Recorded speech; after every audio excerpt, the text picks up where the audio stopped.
Hate to be the bearer of bad news, but as of now, we're just a week away from the midpoint of summer. That's right, our few months of respite from New England frigidity are almost half over.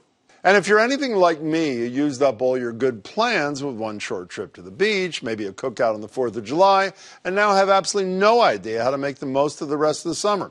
Here to help with a few must-sees and must-dos in Boston and beyond are Tiffani Faison. She's chef and owner of Tiger Mama and Sweet Cheeks Barbecue, who you may know from Top Chef and a James Beard nomination. Tiffani, it's great to see you. And Boston Globe travel writer Christopher Muther, who you may know if you live next door to them. Nice to see you, Chris. No, they might. Your neighbors might. They might. They may not. You never know. They don't. Okay, since your two restaurants, with a third to come, we'll get to that in a minute, are in the Fenway. Let's start. What's Fenway Friday? What is that thing? So Fenway Fridays is this exciting program that we have in our little Fenway neighborhood.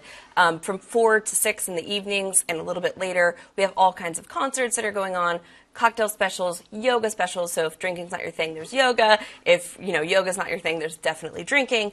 Restaurants are featuring either bites or snacks, like a little bit of cocktail kiki. That's just exclusively for Fridays. Every Friday through the end of the summer. Every Friday through the end of the summer. Is she overselling this, or is this an appealing kind of thing? I'm down. Drunk yoga. Yeah, that's kind of what I took away from it. Put them all together. Put it all together and have a good time. Jump in the pool. Okay, well, if that's good, let's go from Fenway to the Seaport. One of the things you and I and Marjorie were talking about on the radio are roof deck bars, which I love, which there are not enough of. There's a good one in the Seaport, yes? There is. So the big one in the Seaport is at the Envoy Hotel, and there's huge lines for it. The one that I prefer is at the Yotel, which is... That's the place with little tiny rooms? Tiny rooms, and so accordingly the roof deck is a little smaller. Is it tiny? It's tiny, but it's not as busy, so therefore you have a better chance Well, it is now.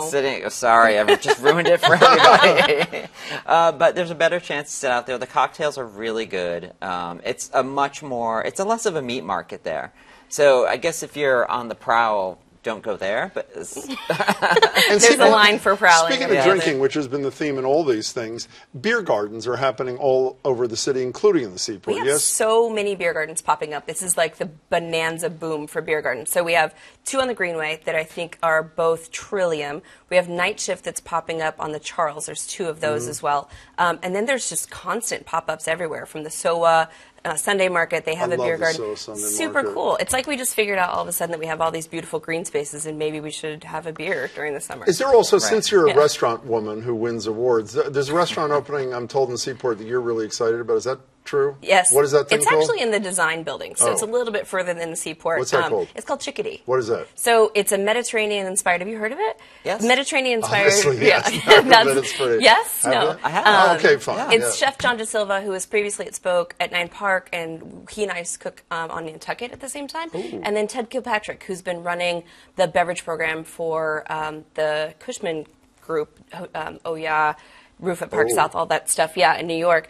They've come together, and they're both owners in this project, so you can expect incredibly beautiful food and perfect cocktails. So if you want to get out of town but don't want to go too far, Gloucester, I know, is something that's on your list. Yes? Yes, I love Gloucester. I was just up there last week, and the one thing that I was amazed by, and maybe you've had the same experience, is it really is like the other Cape, but it's the other Cape without like the pressure and the traffic. The level of chill is so nice. Really? And the food is wonderful, as you know. There's Duckworth's. Duckworth's. There's a great restaurant called Market that's just right on the water that feels so lovely and not overdone. It feels like you're exactly in the time and place that you are. And there's a new boutique hotel opened by the chairman of New Balance. It's called Bow Point. And it's an actual boutique hotel in Gloucester, valets, and it's absolutely beautiful. If you read Christopher Muther, every other column is about Montreal. I know. So let's stay away.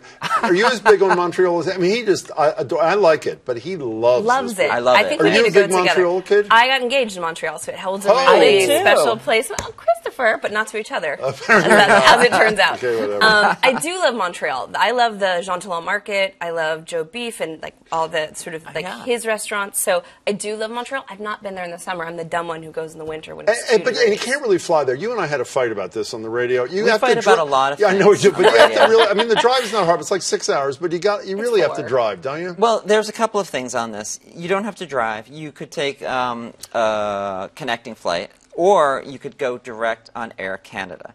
To Montreal? To Montreal from Boston. I didn't. How like long an has that hour? been happening? It's like an hour. Yeah. Yeah. Well, that's fine. You know, let's assume I don't want to go to Montreal. I want to go to Gloucester if I can. Yeah. I don't know. I prefer Montreal. I love Airbnbs, and let's assume. Let me just pick a place at random. Let's assume I wanted to go. I don't know, like Georgetown, New York, and upstate New York. Yeah. What would you Lovely. What would you recommend? Random place. What would you recommend there if I wanted an Airbnb? Bring a tent instead.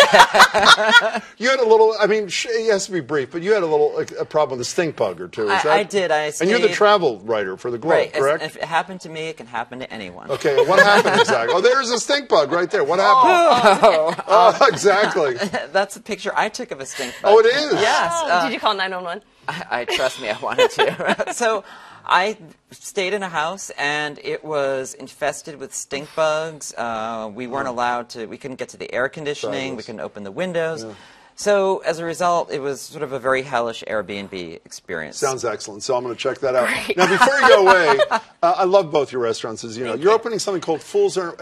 I read the adult snack bar. What does that mean? What does that mean? It's our way of saying tapas bar, essentially. So it's an American-style tapas bar. What is an American-style tapas bar? Great question. We're working on it. Thank you. It's about 400 square feet, all standing, no seats. Oh, I tiny, love that. Tiny. So you come in, it's this really fun space, 7 chandeliers hanging from the ceiling. It transports you. You don't feel like you're necessarily coming in from the streets of Boston. And is this July 31st, like around the corner? Around the corner next week. So yeah, you're like the mayor of Fenway or something like that. Is that not it? I think Steve Samuels is the mayor of Fenway. Well, I think you are to me. Tiffani Faison, it's great to see you. See Christopher Muther, you're the guy. You really are. Thank you so much.